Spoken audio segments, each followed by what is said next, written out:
Estou muito feliz porque nesses poucos dias de início de ano de 2025, o que tínhamos um pouquinho menos de 6 mil pessoas aqui no Telegram, agora nós temos mais de 12 mil. Glória a Deus por isso. Eu espero que esses 12 mil perseverem até o fim do ano, para que em 31 de dezembro de 2025 estejamos todos lendo 22 de Apocalipse e terminando o ano tendo lido a Bíblia todo dia, ou pelo menos quando faltou, colocou em dia. Que Deus abençoe todos vocês que estão caminhando conosco nessa caminhada maravilhosa. Queria deixar apenas aqui algumas considerações. Esse é o primeiro vídeo que nós prometemos todo domingo colocar um vídeo novo, um vídeo um pouquinho mais comprido do que os vídeos diários, e para resumir algumas coisas novas sobre a semana que não foram tratadas nos vídeos de cada dia.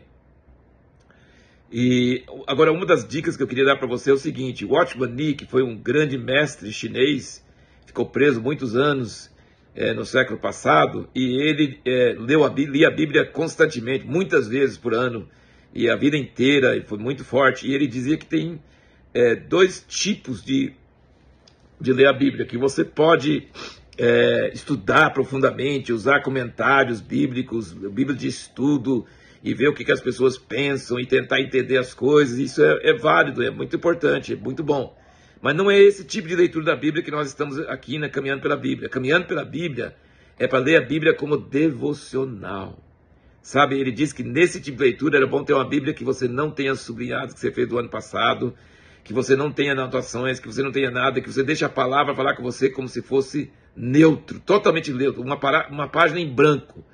E você não tentasse entender tudo, mas você apenas quer colher o maná de cada dia, que é o maná que Deus está querendo que você entenda.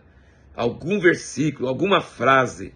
E eu achei que é muito interessante você pegar um caderno específico e pôr a data e pôr só alguma coisa, começar a escrever, de preferência letra cursiva mesmo e não digital.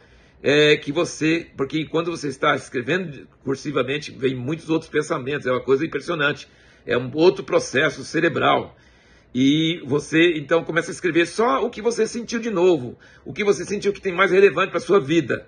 Então, nesse tipo de leitura bíblica, veja bem, eu não estou contra o estudo mais aprofundado, mas estou dizendo que é outro tipo de estudo. Estou dizendo que nessa leitura que nós estamos fazendo, a intenção não é entender tudo o que está acontecendo, não é ficar correndo atrás de curiosidades, mas é você tentar ouvir de Deus. O Espírito Santo vivificar em seu coração coisas que vão, sim, trazer os pensamentos de Deus, o parecer de Deus, o que ele pensa sobre as coisas, como ele anda, como ele age sobre as coisas. É muito interessante isso, muito importante.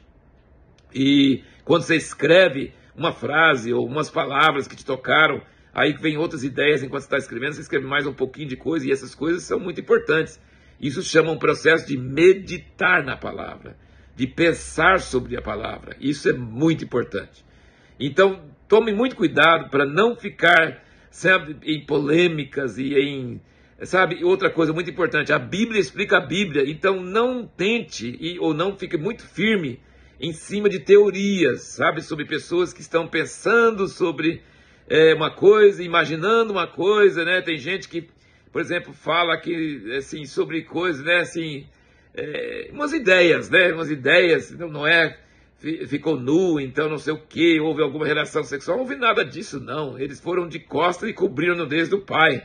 A Bíblia fala, o que a Bíblia fala é verdade, o que as pessoas imaginam é outra coisa que não tem nada a ver, entendeu? Então, pode ser verdade, pode não ser, mas não é importante, porque se fosse importante, estava escrito na Bíblia, né? A questão dos anjos, dos filhos de Deus coabitaram com as mulheres, tem em Judas, né? Fala claramente que os anjos que deixaram o seu principado e, como em Sodoma, foram atrás de outra carne, significa relações sexuais não normais, não naturais, como tem entre homem e mulher. Aí é uma relação sexual normal, prostituição, pedofilia, essas coisas todas tem mesmo desde o início, e são pecados horríveis, e Deus castiga, mas não são coisas que fogem do normal. Agora, anjo com mulher é coisa que foge do normal, e esses anjos não estão soltos, segundo Judas, eles estão presos desde aquela época, e quando eles geraram filhos, esses filhos eram gigantes, pessoas anormais, o DNA deles foi mudado, entendeu? Então, isso tem dicas bem fortes, mas interessa? Tem a ver com a nossa salvação? Não, isso apenas é uma coisa bíblica que tem detalhes e a própria Bíblia lá na frente explica um pouquinho sobre aquilo, então, tudo bem, né? Mas tome muito cuidado para não deixar polêmica sobre isso, te desviar da atenção. A atenção tem que ser voltada para Deus falar com você, para coisas preciosas. E eu quero compartilhar com você algumas coisas que eu senti nesta semana, nessa leitura, que não estão nos vídeos diários. É muito deprimente a história, né? O pecado entrou, o homem escondeu de Deus, houve castigo, e tem sempre esse assunto de bênção e maldição, né? Direto, né? Mas a coisa mais bonita, mais maravilhosa, a luz no meio de todas essas trevas, é que tinham pessoas que andavam com Deus. Enoque andou com Deus, Noé andou com Deus, Abraão ouvia a voz de Deus e obedecia. Ouvir a voz de Deus para Noé foi caro. E Caim não ouviu a voz de Deus. Deus falou com ele: não tenho nada contra você. Se ele tivesse atendido a voz de Deus, como diz no Novo Testamento, hoje se ouvir a sua voz, Deus alertou ele, Deus falou com ele, Deus queria que ele evitasse de matar seu irmão, de odiar seu irmão, mas não deu certo, ele não deu ouvidos, ele não atendeu a voz de Deus. Como é importante ouvir a voz de Deus. E a voz de Deus é pessoal, intransferível. Você não pode copiar o que Deus falou com o outro. Você precisa ouvir a voz de Deus para você. Por isso que estou incentivando você a ler a Bíblia para você. Os comentários apenas é para você poder meditar um pouco mais e animar para não desistir no meio do caminho. Mas esses comentários não são exaustivos e não são sagrados. Nossos comentários apenas para ajudar, encorajar você a ler a Bíblia e ouvir a voz de Deus. Noé ouviu a voz de Deus, entrou na arca com toda a sua família, 7 dias antes de ter chuva. Imagina o que ele estava pensando, com todos aqueles animais e toda aquela coisa, e 7 dias esperando e não tinha chuva, e nunca tinha havido chuva. Mas ele creu na palavra de Deus. Imagina aqueles meses depois que a chuva parou, e depois que a arca estava lá em cima, meses passaram, ele não saiu da arca enquanto Deus não falou com ele. São coisas preciosas, nós precisamos entender. Ouvir a voz de Deus é essencial. E Abraão, aí com Abraão nós temos um exemplo assim muito tremendo, porque Deus falava com ele, mas não era toda hora, não era. E veja bem, vamos pensar sobre 3 coisas sobre Abraão, que ia ser muito interessante. Primeiro, que Abraão obedecia. Ele não ficava discutindo, não ficava argumentando, não ficava pedindo mais instrução. Deus falou: sai da sua terra e vai para a terra que te mostrarei. Pronto, ele saiu. Qual a próxima coisa que Deus falou com ele? Lá em Siquém, na terra prometida, Deus falou assim: esta é a terra. Imagina se ele não tivesse obedecido, esperando mais palavra de Deus. Eu quero ouvir mais de Deus, como é bom ouvir de Deus. Não, tem que obedecer primeiro. Senão a próxima palavra de Deus não tem sentido para você. Então ele foi para a terra, ele obedeceu, ele pagou o preço, ele largou tudo que era conhecido, ficou peregrinando e ficou obedecendo a Deus em cima de uma palavra mística, uma palavra que ele ouviu de Deus, mas que ninguém mais que olhava podia saber, sabe? Noé gastou 100 anos fazendo uma arca e diante de uma chuva que nunca tinha acontecido. Enoque andou com Deus. Andar com Deus e ouvir a voz de Deus é tremendo, é o que Deus está querendo. E então nós vemos que uma das chaves para ouvir mais a voz de Deus é obedecer o que Deus falou da última vez. A segunda coisa que eu quero dizer para vocês é o seguinte, que Abraão, ele foi generoso, ele cedeu para Ló a melhor escolha, e Deus apareceu para ele logo depois que ele cedeu.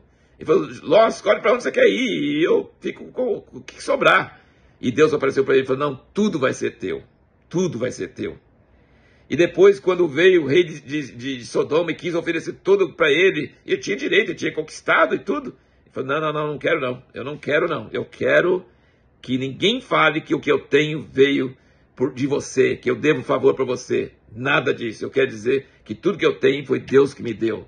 E aí Deus aparece para ele em Gênesis 15 e começa a falar com ele sobre galardão e sobre uma série de coisas. Então essa é a segunda coisa. A primeira coisa é obediência, a segunda coisa é ser generoso, não ser avarento, não querer vantagem para si, ceder para o outro, não querer ganhar nada que não seja de Deus. Que coisa maravilhosa. E a terceira coisa é questionar. Deus falou assim, você vai ser pai de muitas nações. Eu falei, como assim? Eu não tenho nem filho, estou velho. E o servo vai ser meu herdeiro. E Deus falou, não, vem aqui fora e fala com as estrelas, veja as estrelas. E aí, mas como que eu tenho certeza que vai dar a terra? Aí Deus, então assim, quando você puxa assunto com Deus, quando você pergunta, quando você interessa pelo assunto, Deus abre e tem muito mais coisa para você. E a última coisa que eu quero dizer para você nesse vídeo é que Abraão não era um santo. Abraão não era um homem perfeito. A Bíblia diz lá na frente que Abraão adorava ídolos, né, com seus pais. Ele não conhecia o Deus verdadeiro antes. Ele foi para o Egito, ele é o pai da fé, mas ele duvidou, ele não creu que Deus podia proteger ele. E era realmente, naturalmente, muito perigoso mesmo. Um homem sozinho com uma mulher linda de matar, né? Linda de matar mesmo, literalmente. E Faraó, o rei do Egito, né, podia ter matado ele. Mas ele não confiou em Deus e ele simplesmente mentiu, pediu para ela mentir também. Mas Deus protegeu ele, não só protegeu, mas deu para ele mais riquezas. Então, gente, Abraão, sabe o que Abraão tinha? Ele não era perfeito, isso nos dá ânimo, porque nós também não somos perfeitos. Mas ele creu, ele confiou em Deus. Satanás colocou na Eva a desconfiança de Deus. Abraão reverteu isso, ele confiou em Deus. E a Bíblia diz, a sua fé lhe foi atribuído como justiça. Então nós não precisamos ser perfeitos. Nós não precisamos ser pessoas livres de dúvidas, livres de temores, não. E pessoas que às vezes até erram mesmo, né? Fazem coisas erradas. Mas se nós confiarmos em Deus, se nós colocarmos nossa vida em cima da sua palavra e obedecermos e seguirmos seus passos, Ele vai nos defender, Ele vai estar conosco, Ele vai nos perdoar e Ele vai considerar nossa fé, a nossa confiança como justiça. Que Deus abençoe vocês todos nessa linda e maravilhosa caminhada em 2025.